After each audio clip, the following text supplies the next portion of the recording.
Louis-Virie, East Broadway. This is the Jake Feinberg Show, coming to you live on Power Talk. Please go to our website, powertalk.live.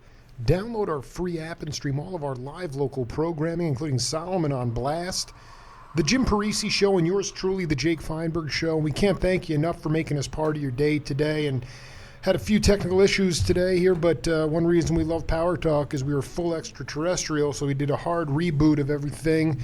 We're full streaming worldwide, and I'm so excited to bring in my next guest. It's been a long time coming.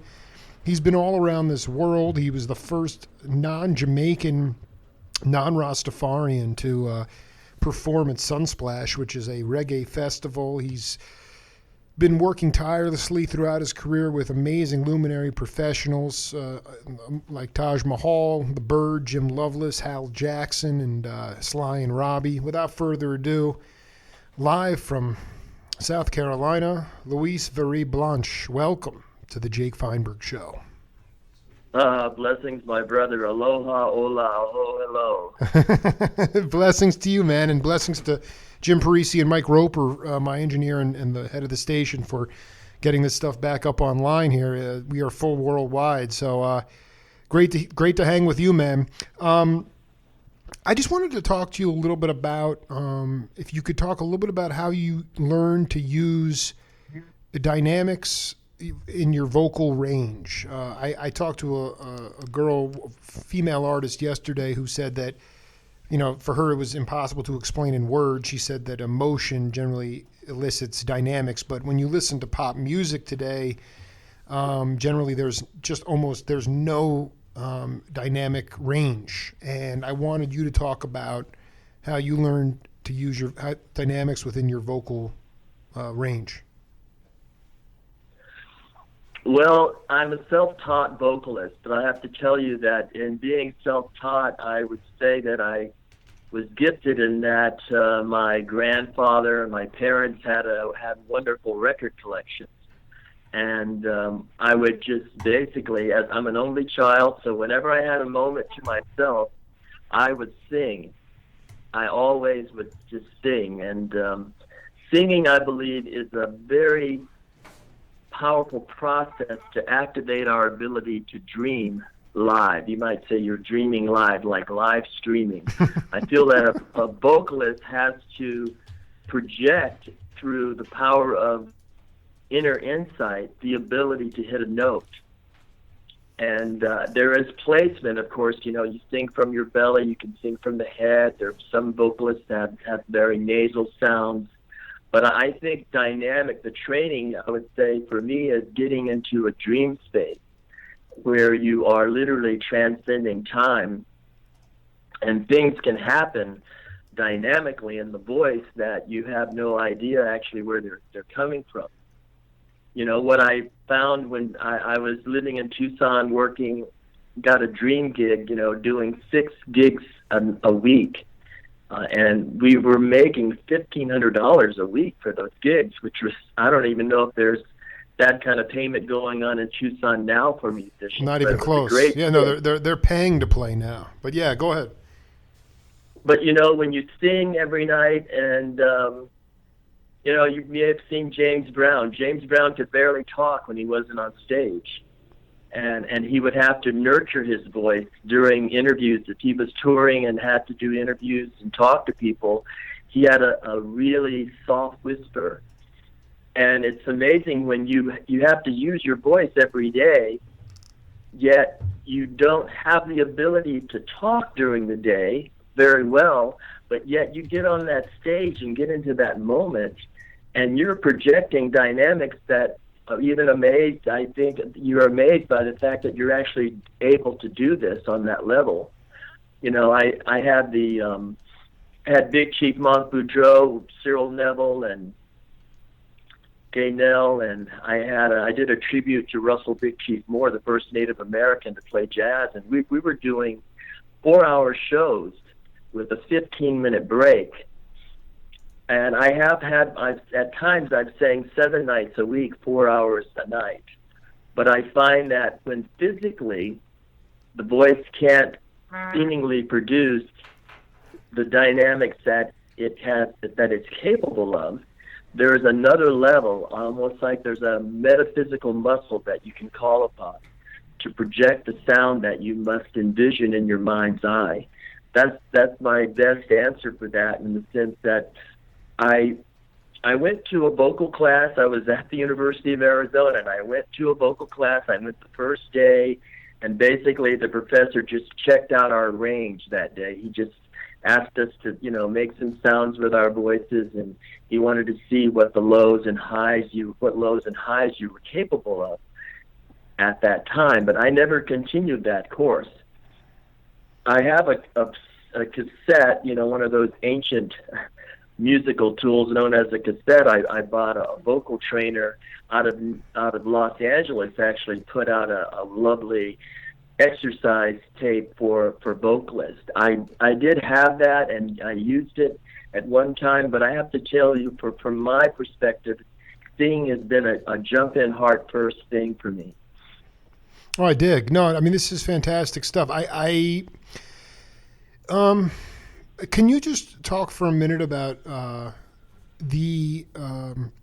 there's only two letters that separate magic and music, and I wanted you to talk about an experience in your career with anybody on the bandstand when you transcended your physical body and left your physical body, and were actually able to see yourself performing, if that ever happened to you.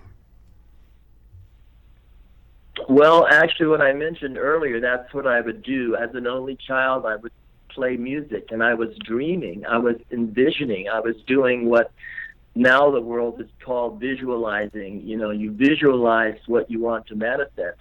But I spent hours on end seeing myself performing.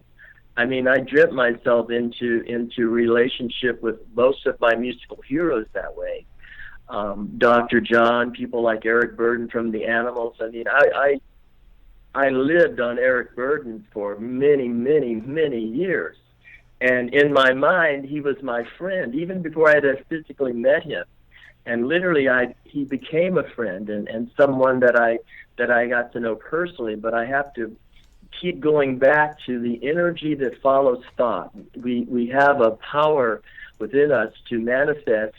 If we can focus our hearts with pure intention, whether we're singing or whatever we're doing, I believe it adds essence to whatever we're approaching that we want to achieve. We really must see this, somehow see ourselves doing what it is you want to do. It's like the Olympics, you train for the Olympics, you've got your body in tip-top shape, but if your mind is not in shape, if you're not able to get on that starting line and tell yourself, I'm going to do the very best that I'm capable of. You have to put that mind, body, and spirit combo together. And those points, that's what, to me, the jam bands, or just the bottom line with jazz, is that jazz is a magical music because it lives in the spirit of the moment. You can sit and play with, charts and read it, but when you're doing it and you immerse yourself in the magic of the moment, that's the magic that can happen in any format. It might be a country band, it might be a rock and roll band, but musicians know that. It's like when you're in the studio, you get this take. You jumped into the moment and it's magical, and you see, like, when the song is over, the engineer, the musicians know that they've been there and back. It's just something that you touch this ethereal realm. And I think as a lead vocalist, you're a catalyst. Whether you move around and do splits and jumping jacks, or whether you're just a free-flowing, pacing up and down the stage vocalist, your physical movement and the spirit of your performance ignites things in the players that they may not even want to be a part of. They may be thinking about getting home to the kids or going out on a date, but you take that moment and you transform it into something, and everyone catches fire with that magic, and it's like, wow, we just hit a transcendent moment. But I believe it's capable. We are fully capable of that, and that's what we live for in making magic out of music and making music out of magic.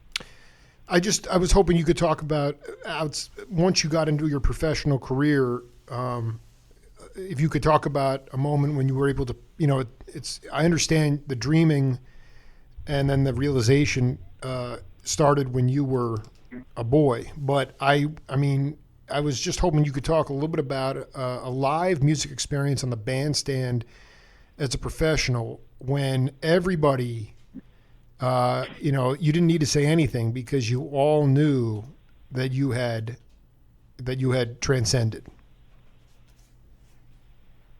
Well, what comes to mind immediately is when that happens in the studio. The studio is not a bandstand, but it is a place where the magic that happens in the studio is recorded and will live for eternity. So it's there. Now, there's some great live recordings, like, I don't know, I remember listening to King Curtis at the Fillmore with Bernard Purdy on drums and live recordings, the Allman Brothers live at the Fillmore. Live recordings are also just so immensely important for musicians to surrender themselves to the magic of the moment and get in the groove of grooves, so to speak. For me, I'd have to say that I was in Tucson working. I put together a band that had Pete Fine on guitar, George Howard on drums. We went through a couple of different bass players, but one of the bass players that we had was a guy named Gabriel Valdez. And there are moments in that particular lineup that I recall transcending the moment with musicians on stage. And thankfully, I have some of those recordings. I mean, that's something that you always want to have happening. It's like when you have this magic moment in a performance, it's always great if it was recorded. I've got a stockpile of live recordings where those moments, you hear them going back to, the late 70s and early 80s. I brought a Jamaican drummer into town named Max Edwards, and I had Howell on bass and had a really lovely band. Pete Fine played guitar in that band, but the recordings from that time live with this magic you're speaking of. And what are you asking what I feel made that moment possible, or what it feels like when you're in that moment? No, it's a special. To me, we live in such a formulaic time as it relates to the live music experience, at least in my view. When all of a sudden it's become, it's bands that have been, basically retreading their pop, their radio pop hits from 40 years ago. And right. I'm interested in the creative process. Let's just put it like this. Talk about, because you answered it beautifully. I mean, like I said, there's no right or wrong here. You've used the late great Eric Gale quite a bit. I know you just mentioned Bernard Purdy, the King Curtis album. Rainey was on bass. How did you connect with those cats originally? And I want you to talk about being in the studio with those guys because, as far as I'm concerned, they were masters of all musics. And I'm delighted to know that you collaborated so much with Eric Gale, who's really one of only two cats that I know of that played lead electric guitar and and electric bass on a lot of studio sessions. Yeah, he was truly a one-of-a-kind gem in the crown of music. My thing goes back to this dreaming. I think we talked earlier last week or so. When I bought albums, I would read those liner notes, and I would become very acquainted with who was playing these songs that were making me cry and jump for joy, And so as I kept seeing these names, you get pretty, you get acquainted with, wow, these cats are the ones that are doing it, whether they're playing with Aretha Franklin or Paul Simon or Grover Washington, like that Eric Gale and Purdy. These guys are on these Steely Dan tracks and right. all this magic music they made. And so for me, I was backstage at a Dr. John show, And I'll have to preface that with, I was in New York at A&R Studios on 57th Street, and I was getting that studio, which by day was $200 an hour. After 6 o'clock at night, I was able to get it for $50 an hour. But this was the room that Frank Sinatra and Paul Simon, so many tracks were done in A&R Studios. But I was doing tracks. Bird Lovelace and I were finished work one day. I had Jeffrey Chung engineering. I had met Mikey Chung. Mikey Chung was living a couple of towns up the Hudson River from Irvington, where I was living. I found out Mikey was there. I started rehearsing with Mikey in the Presbyterian Church in Irvington, New York. I'm bringing this Chinese dread Jamaican with, dreads down to his knees into the Presbyterian Church in Irvington, and we're rehearsing. And he told me, he said, Bob Dylan had Sly and Robbie on per diem. They were getting paid, I heard, $5,000 a day, even when they weren't working. Wow. And so I was talking to Mike, and he said, well, they're going to be in New York, and I think I can hook them up to come and play with you. So I rehearsed these songs, the 8 songs on my Social Security album. I rehearsed with Mikey. I arranged for Sly and Robbie to come to the studio, which they did, and we knocked out those songs in a matter of hours, both of them in one take. And I was leaving the studio with Bird one night, and I said, Bird, Dr. John is playing down at this club. I'm going to go ask him if he'll record with me. And Bird looked at me like I was crazy. He said, man, I'm going back to the hotel. I'll meet you. I'll see you later. So I go to this little club. I don't even remember the name of it. I used to see him a lot at the Lone Star in New York, but this wasn't the Lone Star. It was a little club.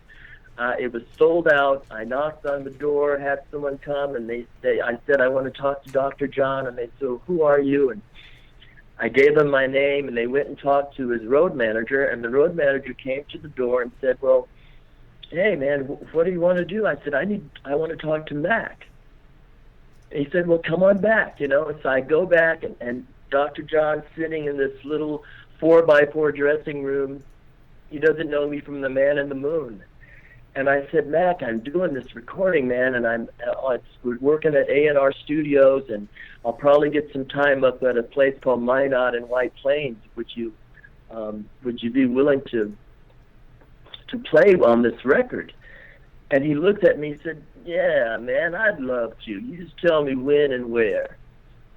So Mac said yes to my request of playing. And I can go back to when he released his Gumbo album. You remember the Gumbo album he did? Yeah. It was this super classic collection of Creole songs that he found here and there, and he knew that Professor Longhair had done this, and there was a version of Iko, and Blow Wind Blow, all these songs on this Gumbo album, which is a super, super classic album as far as any Gumbo Creole creativity. It's just like the classic album of songs that he recorded that had been kind of lost in the shuffle. But I was with my father in Denver, Colorado, and we went to every music store we could think of to find this Gumbo album, and none of the major stores had it. And as you would imagine, some small mom-and-pop store, I found that album after looking all day long. And it was the Gumbo album. And I listened to that album religiously for years. And so here I am recording, and I'm thinking I'm going to go ask Dr. John to record with me. And the cat said yes. And the next thing I know, he's having me come to some of the shows. And I was backstage at a Dr. John show when I met Eric Gale. Eric was in the backstage area, and Dr. John had Wilbur Bascom on bass, and Bernard Purdy was drumming with him. He had Lou Marini was playing horn. Mm-hmm. I meet Eric Gale. I introduced myself to him, and he says, here's my card, man. He goes, send me some of the stuff you're doing. So I sent my stuff to Eric. He called me, and he says, Louis, he goes, you got a very strange voice. He likened my voice to Christopher Cross. But he said, I listen to a lot of music, and I have a scale from 1 to 10 that I rate music. And he goes, you know what, man? I gave you several sevens and eights. Wow. And he goes, I don't do that. He, So you, the I'm next thing sorry. I knew, Hold on. He bounced over the 5-star and gave you a 7 or 8. yeah, I mean, he had a rating system that it was on a scale of 1 to 10. Oh, 1 to 10. So he gave you like 7 and 8s. That's unbelievable. Classic. And these were basically these were demos. They were not the real.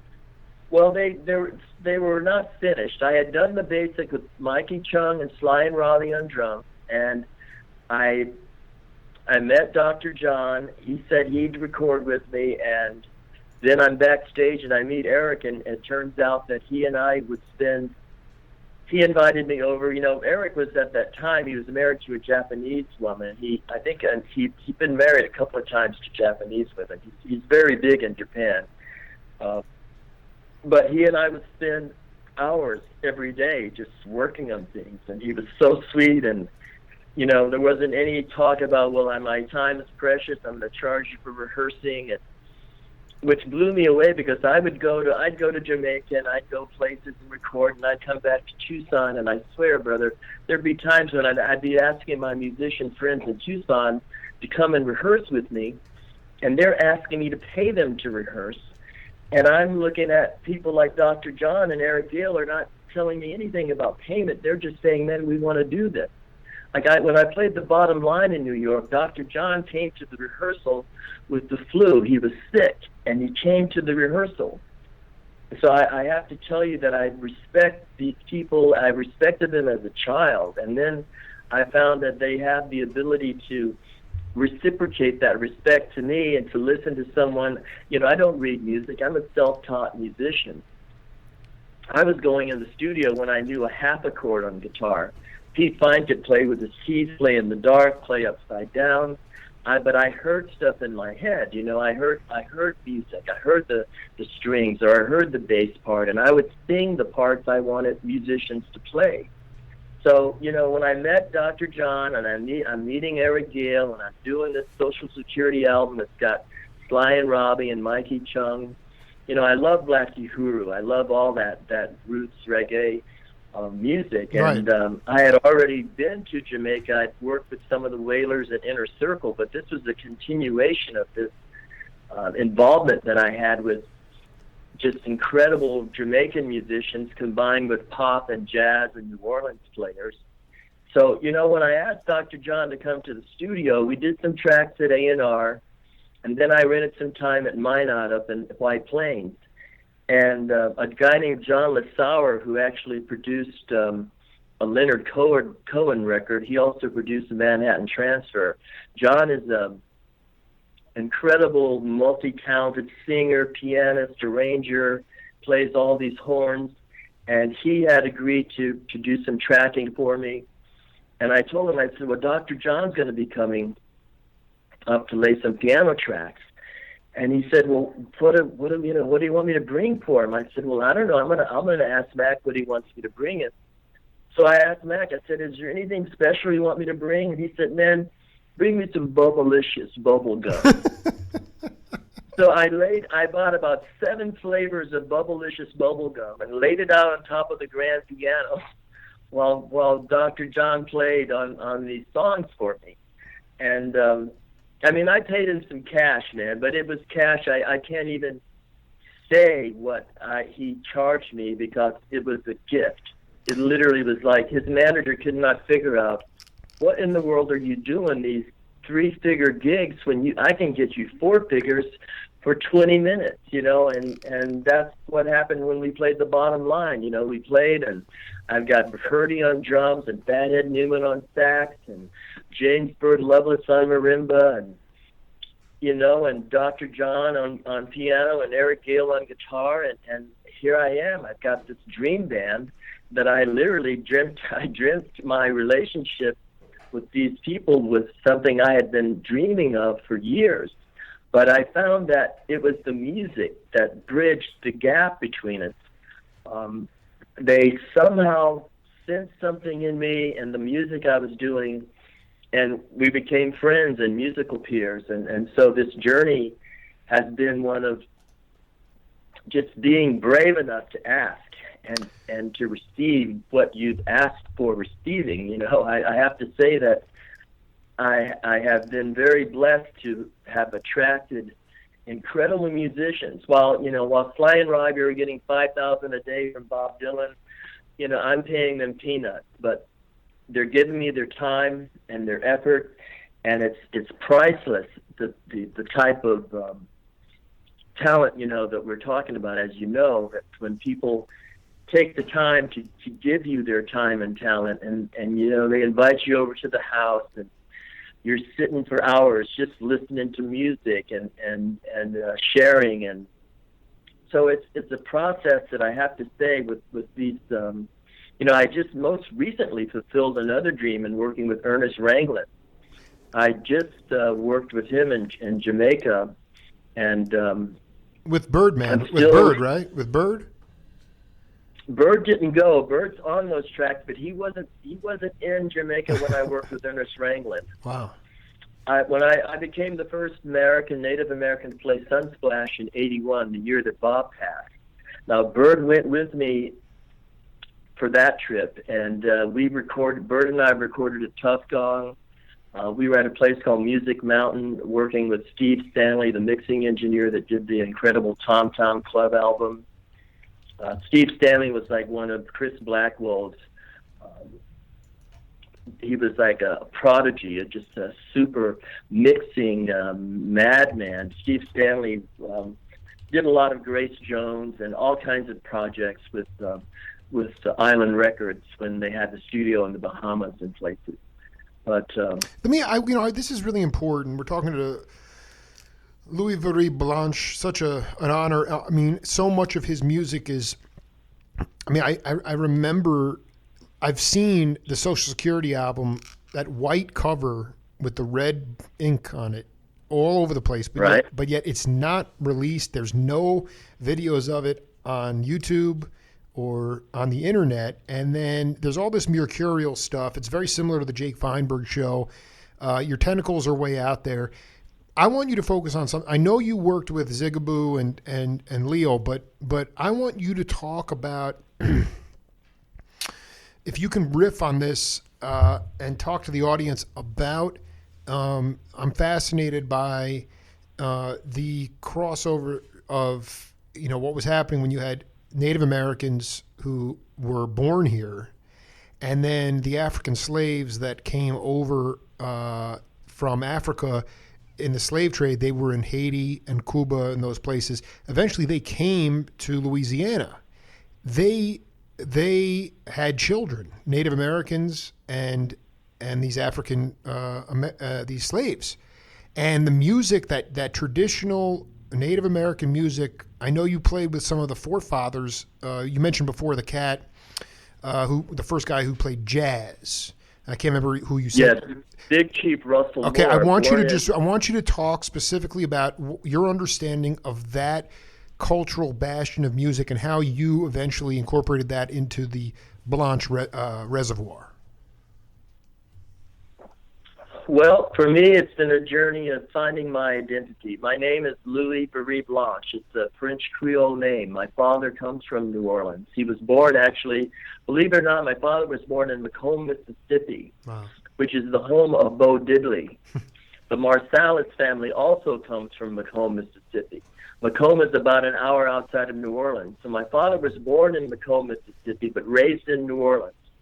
And I'm this French, Creole, Cherokee, Choctaw, Blackfoot. I'm a gumbo. The easiest way for me to tell people what I am is that I sometimes say I'm a gumbo. You know that multicultural soup from New Orleans? Absolutely. The Africans and the Europeans and the Irish and the English, everybody put a little seasoning in the pot, and it came out pretty good, It's like music. I mean, it's a gumbo. Music is a meal, and that is who Louis-Virie Blanche is. Your gumbo, like the Dr. John album, Yeah, and that album, when I saw there was a name for this crazy culture that I come from, the Creole music has a name. We don't speak Creole like the Haitians, but we have a patois, like Giacomo Finane, Giacomo Pinane. You know, these are words that we made up, like les haricots with, you know, the green string bean is the word in French that zydeco came from. So in New Orleans, we created this patois of words and a lingo. But for me, I was discovering who I was through traveling. My father was in the military. I've lived in all over the U.S. I lived in France, and I came from France to Arizona. And my Cherokee grandmother is from North Carolina, and I didn't spend a lot of time with her, but I spent time with her in North Carolina, and my father's father in New Orleans passed on when I was 7 or 8 years old. My father didn't know who his mother was, and so there was this mystery in my father's lineage. But my father loved jazz, and my mother loved pop and soul. My father had this love of jazz and country. He'd have like Coleman Hawkins and Coltrane and Miles Davis, and sometimes he'd throw on some Hank Williams and Floyd Kramer, weird stuff, you know. And then of course Ray Charles did his Country Western Volume 1 and 2 that, you know, I Can't Stop Loving You, this fusion of things. But for me, I was checking out who am I, because everyone was asking me who I was and what I was, speaking different languages to me. And when Dr. John did that Creole album, I had a base, I had a foundation for knowing that this culture has not only food, but music and a lineage that's real and viable. And then I find out my dad's from, you know, he's from Macomb, Mississippi, and raised in New Orleans. And I'm buying all this music as a child, addicted to vinyl. And I was in New York, living in Irvington. Across the Hudson River is a little town called Nyack. And there's an incredible little jazz club over there. I think they had maybe 15 tables. And they would have some amazing jam sessions in this little club in Nyack.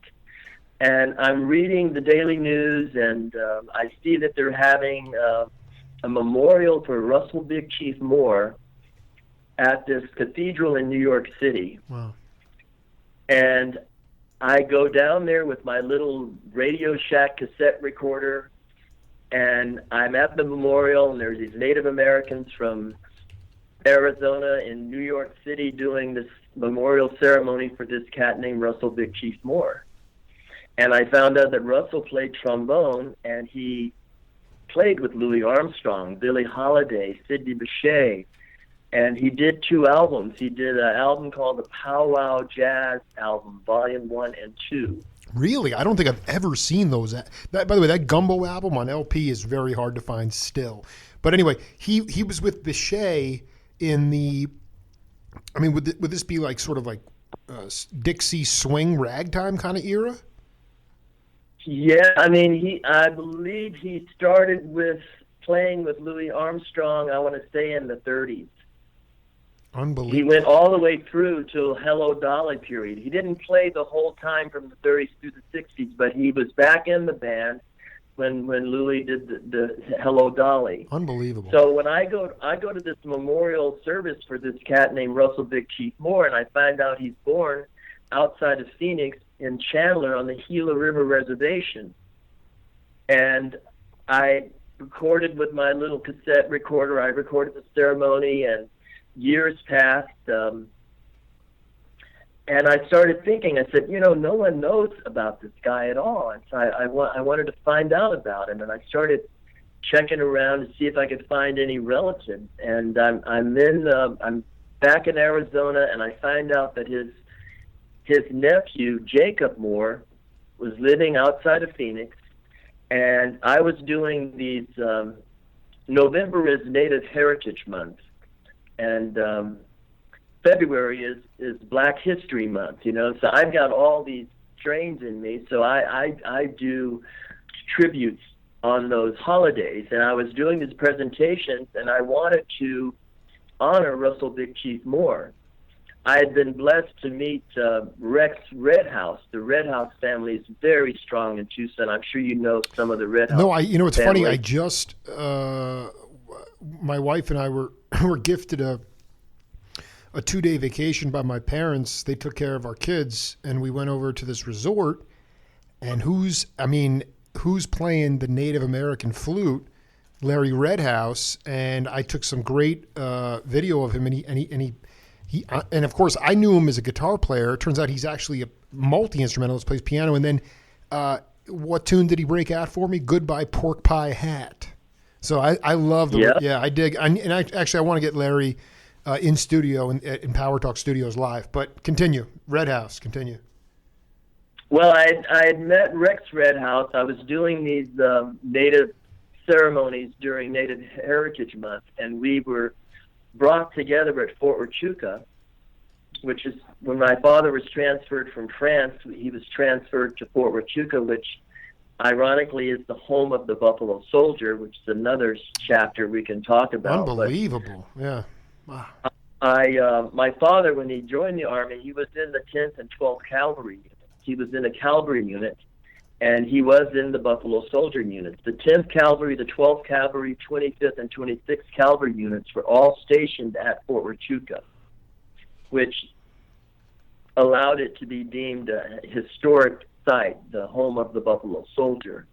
Now, there's some other areas in the country that do commemorate the Buffalo Soldier, but I'm in Arizona after going to this memorial for Russell Big Chief Moore in New York, and I find that Russell Big Chief Moore's nephew, Jacob, is in Arizona.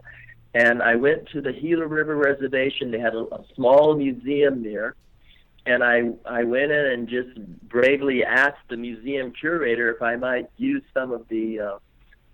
take some of their artifacts with me while I'm doing these presentations in schools and the public events I was doing for Native Heritage Month. And they have a picture there of Russell Big Chief Moore that was painted by a guy named Philip Stein. And Philip Stein was nicknamed Estano. He was a painter his sister owned the Village Vanguard in New York. And Philip Stein paid for the 2 albums that Russell Big Chief Moore did. Wow. The Powwow Jazz Volume 1 and 2 was paid for, executive produced by Philip Stein. So I meet Jacob. He gives me these 2 albums, and I'm at the museum on the Gila River Reservation, and they have a black and white photo of Russell playing with Louis Armstrong, and there's this big color painting of Russell sitting with his trombone that was done by Philip Stein. So, I'm sorry, I'm not remembering exactly, but Russell Big Chief Moore passed, I want to say, in the early 80s. I'm not remembering the exact date. Time passes. I'm back in Arizona 10, 20 years later almost, and I'm doing these presentations, and I hook up with Rex Redhouse, and he was a beautiful man. He did things like he let white women come in the drum circles. He was teaching native songs to non-native people. Wow. And which was taboo, and it still is in some circles. Like some Native American people are very, you might say, possessive of culture. They didn't like necessarily that elders were sharing the drumming and the chants and ceremonies with non-natives.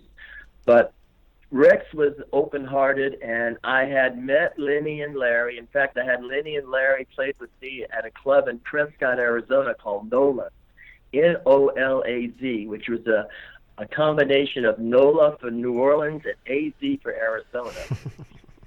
That little club was amazing. They had a 5-star chef there, and they had lines out the door. And this was this New Orleans cultural restaurant in Prescott, Arizona, of all places. And I had Lenny and Larry in the band with me at that time. And I have to tell you, Larry loved to play that Professor Longhair song, Big Chief. Larry, who are we talking about? Larry Redhouse? Yeah, Larry. Unbelievable. And Lenny, Lenny was on drums, Larry was on keyboards. And So I'm doing this tribute to Russell Big Chief Moore. I'm getting artifacts from the museum. I'm doing these presentations at schools and at Fort Huachuca, and Katrina happened. But what's interesting is that Katrina was in August of 2005, and I had been writing to Cyril Neville and hadn't heard from him, and I get this call from Cyril's manager saying, "Hey, Cyril wants to do some stuff with you." And he goes, "Where are you now?" And I said, "Well, I'm in Arizona." And I said, "Well, what does Cyril want to do?" He says, "But whatever you want to do." And I said, "Well, I'd love to do these tributes to Russell Big Chief Moore." And the next thing I knew, I had the oldest living Mardi Gras chief, Big Chief Monk Boudreaux, was there. I had Geronimo's great-great-grandson, a guy named Al Giroux, who is in southern Arizona. He's a phenomenal drummer, percussionist. I ended up putting a 15-piece band together. Lenny Redhouse did hoop dances. We played the Rhythm Room in Phoenix. We played the Rialto in Tucson. We played Club Kilimanjaro in Bisbee, and we played the Orpheum in Flagstaff. And we were doing these 4-hour shows honoring the cultural ties between the Mardi Gras Indian culture and Native America, which brings us back to the question you posed. So I'm learning that I have this Native American, French, and African gumbo heritage in my lineage, and then I'm learning how important that was to the whole cultural expression of New Orleans. And then I connect with Russell Big Chief Moore, who is a pure-blooded Gila River Indian Reservation Native American who ends up playing New Orleans jazz, playing Dixieland-style jazz with Louis Armstrong and all these phenomenal jazz groups. And I started researching. I talked to Jacob, and as I told you, I got the museum to give me things to put on display when I was doing my presentations. So in August of 2005, I had Amo Chip Dabney on bass. Yep. I had Pete Fine on guitar in Tucson. I'm not remembering. There's a really funky guy, guitar player, who I think his health has now prevented him from playing. He played with the guy who did Shotgun. The sax player, remember Shotgun? I mean, it wasn't Phil Davis, was it? No, the guy's name starts with an R. He was really good friends with Amo Chip Dabney. He'd been on the road with people like, I can't think of the sax player that did Shotgun, but Shotgun was a major funky jazz R&B hit in the 60s. But I had Cyril Neville and Gay Nell Neville.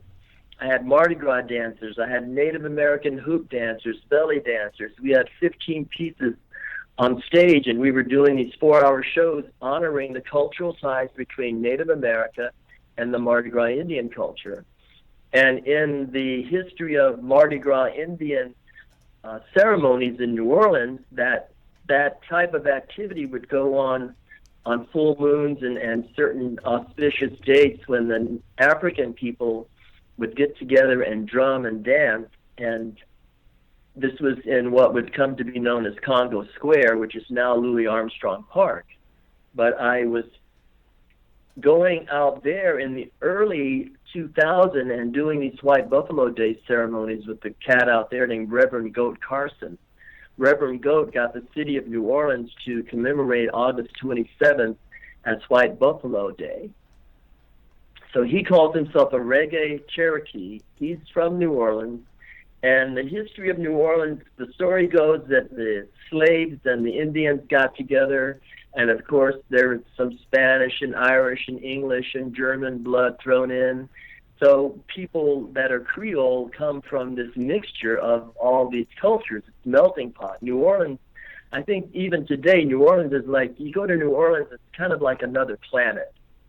But you can imagine when New Orleans was the largest port in the world, everything from Europe and Africa poured into the Gulf of Mexico and would come into New Orleans and make its way up the Mississippi River all the way to Prince's hometown of Minnesota. The Mississippi River runs straight through our country, but the vibes, the music, the culture that came into New Orleans was having a big effect on things, and people like Native Americans were intermarrying with Europeans and Africans, and this music and culture came about, and here I am.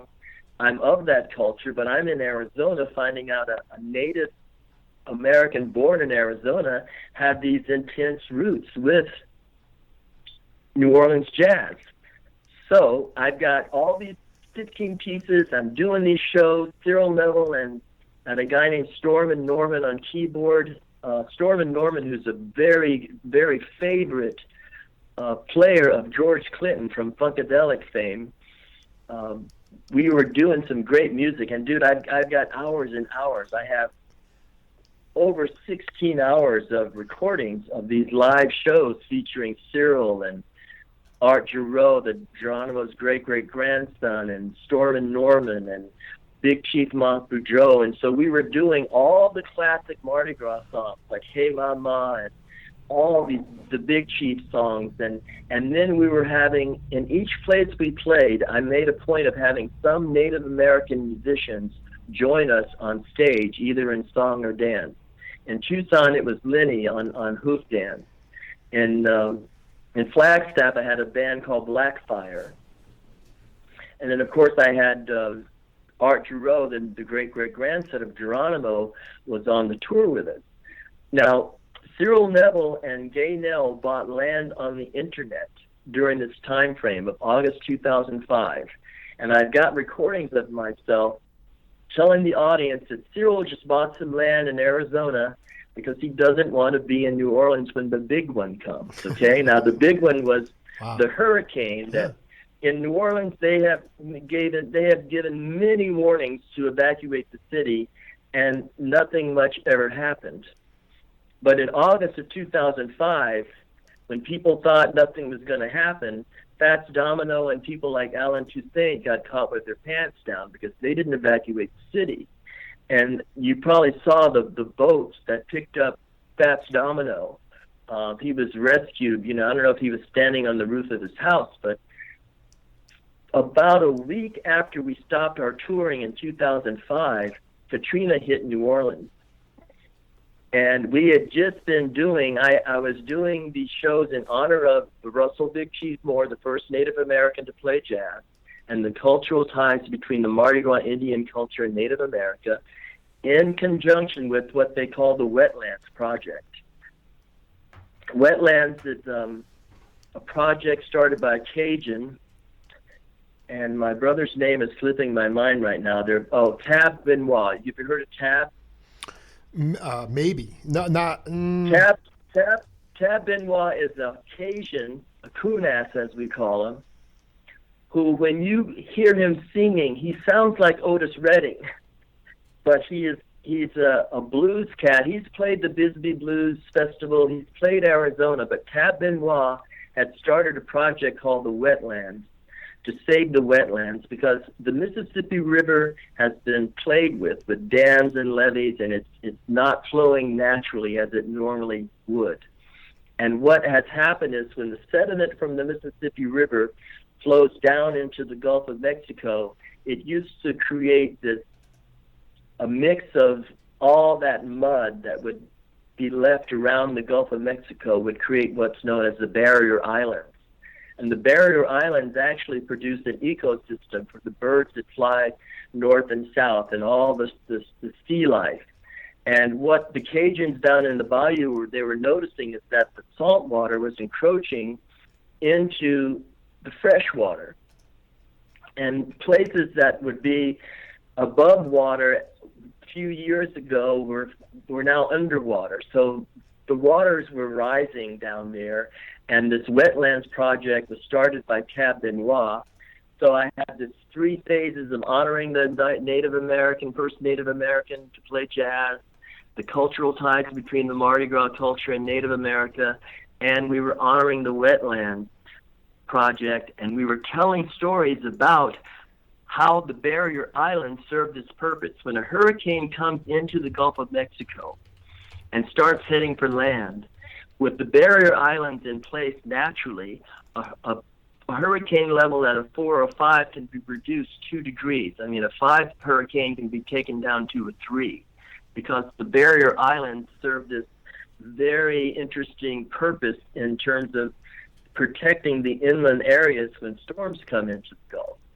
But because the Mississippi River has been toyed with, the Gulf area, the barrier islands have been disappearing.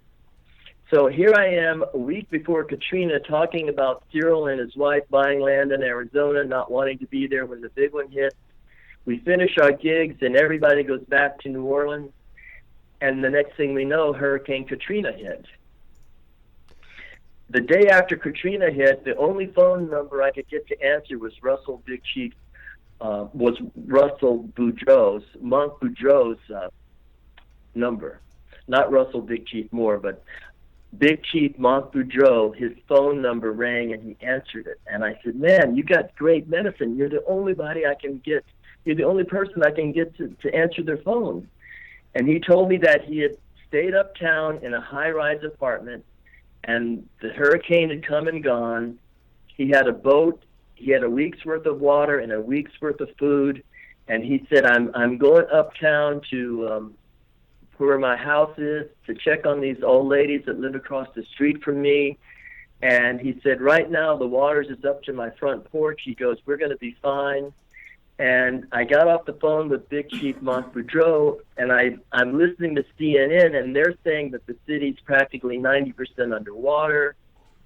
And the next thing I know, I called Big Chief Monk Boudreaux back, and I couldn't get his phone to ring. And what happened with him was he and his family had to evacuate town. I mean, I don't think if you've ever driven into New Orleans, what you'll find is there's a long causeway that crosses a huge body of water. And if you can imagine trying to evacuate thousands of cars on a 2 or 4 lane highway, the traffic was backed up like mad. And but Big Chief Monk Boudreaux was in positive spirits when I talked to him. And then when I tried to get him back, I couldn't get his phone to ring. And later on, some weeks later, I found out that he had made his way to Dallas, Texas. He and his family had to walk out of New Orleans on the old River Road, which was like a wagon train footpath, not along the freeway or any of the major roads that everyone was trying to drive on. But he had his food stolen, his water stolen, and his boat. But he made it safely, safe and sound. He made it back. He made it out of New Orleans and stayed in Dallas until he could get back to New Orleans. And when he got back to New Orleans, he walked into what I call that toxic gumbo. The city was, there was water up to your chest in many places. But his house was basically the water was pretty much up to his ceiling. He had 2 things. He had actually 3 things left from Hurricane Katrina. He had a clock, a sewing machine, and his Mardi Gras regalia, which he had put up in the attic. Everything else was gone. So Katrina literally took away history and culture like unimaginable things. I mean, the studios and record collections and historic clubs and places where this magic was made, Katrina cleared house, and the irony for me was that I had just had this tour of all these musicians on the road, and we were telling people about this, when the big one comes, Cyril Neville doesn't want to be in town and blah, blah, blah. But, the bottom line was that this, like Cyril, I think, ended up in Austin, Texas. The Hurricane Katrina sent musicians in all directions. And what it did for me was... Louise,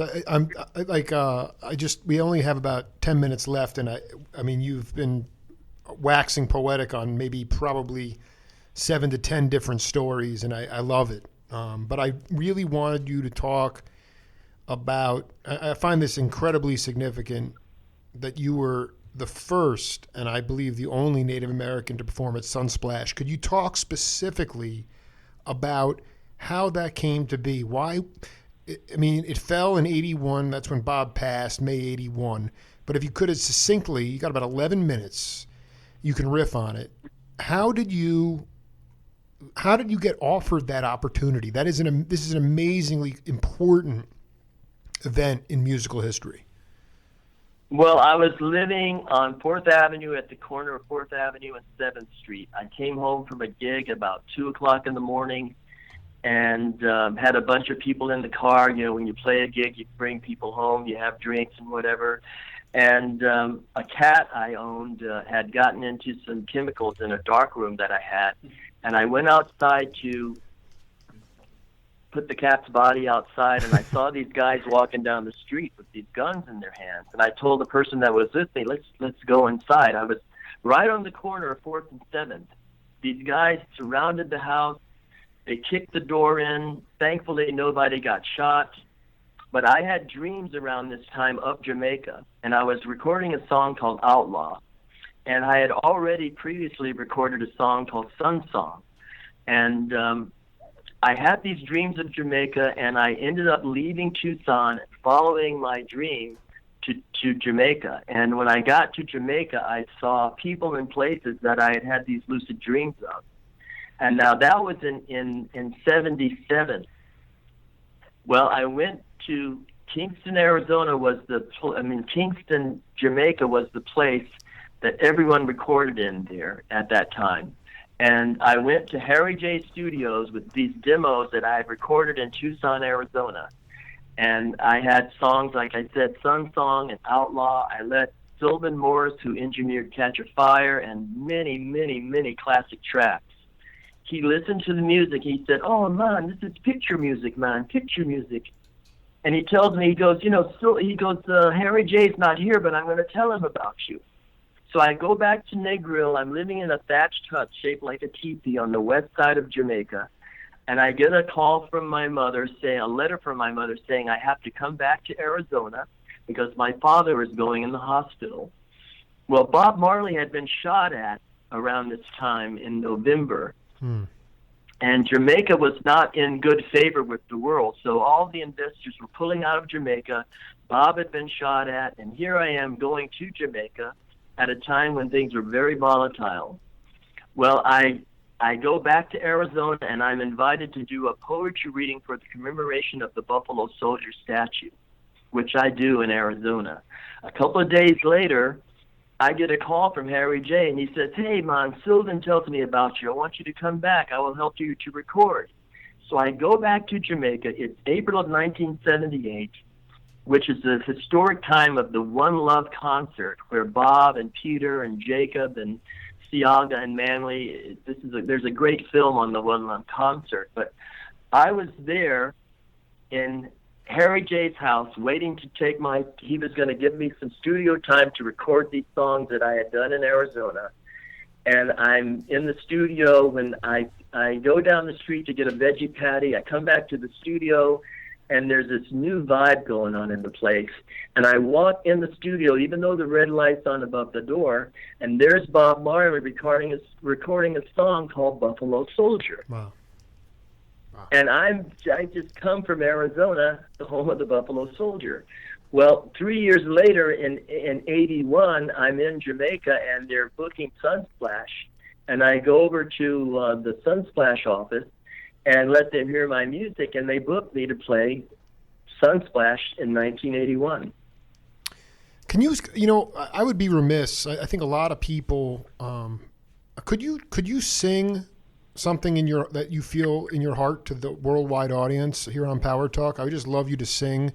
You're a brilliant mind, but when Taj Mahal is talking about Louis-Virie, Blanche in the kind of glowing terms, talking about your voice and your ability to talk with the spirits. The floor is yours, my friend, whatever you'd like. Well, I'd like to share a Cherokee song with you that a chief named Goodlet shared with me. It's a Cherokee power song called Talehunga. And it goes, Talehunga, Talehunga. Taskogi nane, stutawade shu. Onu jeli kage uni yelu.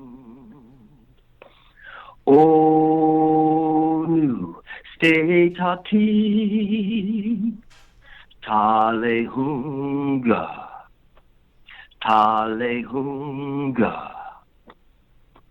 taskoginane stutawade shu O nu jeli kage unielu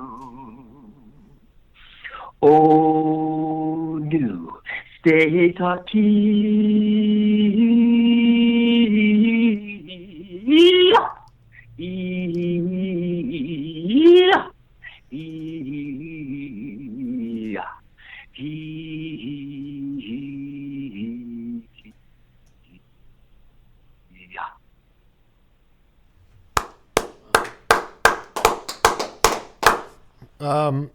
You want to do something, some kind of gumbo too? We got about 5 minutes here. I just want you to keep. You're out down in South Carolina, down there in the coastal area. Anything that comes to your heart, feel free. The floor is yours, my friend. Well, Sun Song is a song I wrote for walking through the Sonoran Desert, and it was one of the first songs I recorded in Jamaica. Right on. And it was a song when I could play a half a chord on guitar, but I heard all of it in my head. And it goes, sun song, a light song, a sky blue song, a sun song, a light song, sky blue song, sun. I'm spending my days in such easy ways. You know the living is easy with a positive mind. The heat of the night in the mood for love, night will surely come to cool you. When the sun goes down with the colors rising, I know who you're thinking of. I'm surely glad you showed me that my sweat runs free from the sunshine down around the world. I sing a sun song, a light song, a sky blue song, a sun song. Sun song, a light song, sky blue song, sun. Now during the day when it's 110 and we need some wind over water, well, there's a cooling breeze coming across the sea, but the sea is sand in Arizona. So I'm surrendered in the desert with my head in the sky like saguaro for tomorrow. Surrendered like a woman in a world without sin. I need a sacred love to understand. A sun song, a light song, a sky blue song, a sun song. Sun song, a light song, sky blue song. Sun. Now when the rains come, I just run outside and let the water run over my body. It's like a flash flood of hope from the sky's eye. Never no tears and no sorrow. So I'm surrendered in the desert with my head in the sky like saguaro for tomorrow. Surrendered like a woman in a world without sin. I need a sacred love to understand.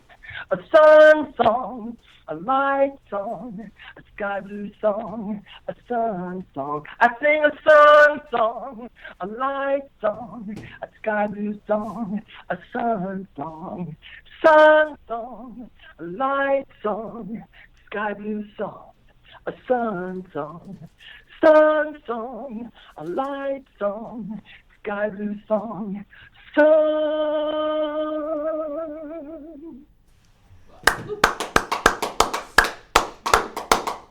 Louis-Virie, Blanche, just real quick, will you be coming to Tucson? I mean, I feel very deeply connected to you. Obviously, we have many friends.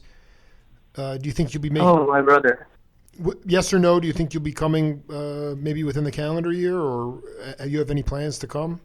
Yes, I will within the calendar year. I just found out of a beloved friend of mine who was living in Los Angeles, an 88-year-old blessed part of my journey, has just moved back to Arizona. She has a place called the House of Masters, and I believe I will be. I miss the desert, my brother. I miss Arizona. I'd like to bring Ernest Ranglin back in there. I've got 4 albums 15 songs each that I'm getting out soon, and I want to come back and share this soul with the place that has inspired me from so long ago. I miss Tucson. I love it so much. I want to tell and you listen, let's just stand. You've filled me with a lot of spiritualism. I'm gonna have to go back and really marinate on this, but let's just keep collaborating, my brother. Much love to you. Thank you for being part of the program. Oh, it's my honor and my pleasure. I give thanks. Send all my love and light and blessings out to all of you, and thank you, my brother. You're doing incomparable work connecting with all the beautiful people. Hey, man, look for some stories going up tonight on Facebook. I'll send you a link to this later on. You're the man. Thank you, my man. Bless you. Thank you so much. Love always. Just heard from Louis-Virie, Blanche, an incredible musician, heavy cat. He's been all around this world. We are all one human race. Let's never forget that. He epitomizes that. Thanks to Mike Roper and Jim Parisi for getting things back up online. We'll be back next week. Until then, peace. For quite a while. I've been around the world a few times, but I don't understand. I just like to play the blues. It's not all the money that I want. I just like to play the blues. And I like for everybody to get together and all of us play the blues. Let's have a good time. Because blues is where it's at. I love it. I can't help but play it. So when you wake up in the morning, you're a gig, and ain't got no money, or no gig, whatever you call it, you ain't got nothing but the blues no way, baby. Or either your old lady gonna do yagging you and arguing with you, telling you what you get up and do something, and go to the steel mill, and you know you're gonna see, and that's usually the blues too. So sometimes you really don't know what to do, and when you get worried, all you can do is grab your harmonica and try to play the blues a little bit.